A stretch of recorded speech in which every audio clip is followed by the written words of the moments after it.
ចារកម្មសេអ៊ុលរូបភាពជូអេបើករថក្រោះជាសារបញ្ជាក់ច្បាស់ថានាងជាអ្នកបន្តវេនកូរ៉េខាងជើង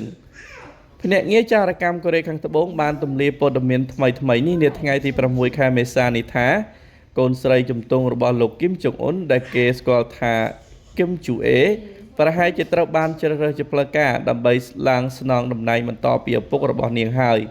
នេះបើតាមការចុះផ្សាយរបស់ទីភ្នាក់ងារសារព័ត៌មាន Reuters សកម្មភាពជូអេបើករថក្រោះជាមួយវត្តមានលោកគឹមចុងអ៊ុនអ្វីដែលធ្វើឲ្យគេជឿជាក់នោះគឺដោយសារតែថ្មីនេះមានការបញ្ចេញរូបភាពនាងកំពុងបើករថក្រោះយ៉ាងស្ទាត់ជំនាញដែលនេះគឺជាយុទ្ធសាស្ត្រនយោបាយមួយដើម្បីបង្ហាញពិភពលោកថា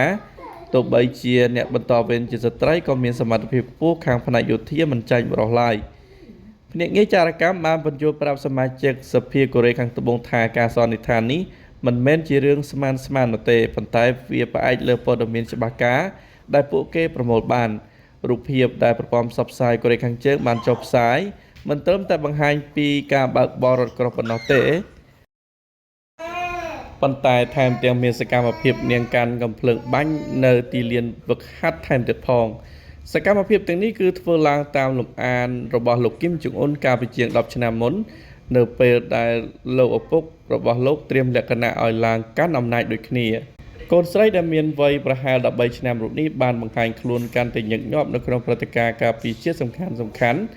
ដែលអ្នកវិភាគយល់ថាការខិតខំប្រឹងប្រែងរបស់ទីក្រុងព្យុងយ៉ាងក្នុងការបំបត្តិមន្ទិលសង្ស័យចំពោះការដឹកនាំដោយស្ត្រីនិងដើម្បីឲ្យប្រជាជនសមទៅនឹងវត្តមានមេដឹកនាំថ្មីនៅពេលអនាគត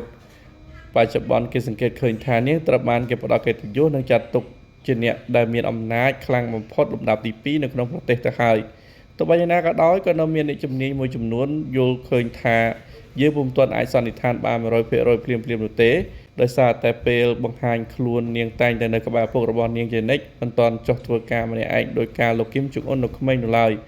ប៉ុន្តែអ្វីដែលច្បាស់នោះគឺកូរ៉េខាងជើងកំពុងតែរៀបចំសេណារីយ៉ូយ៉ាងផ្ចិតផ្ចង់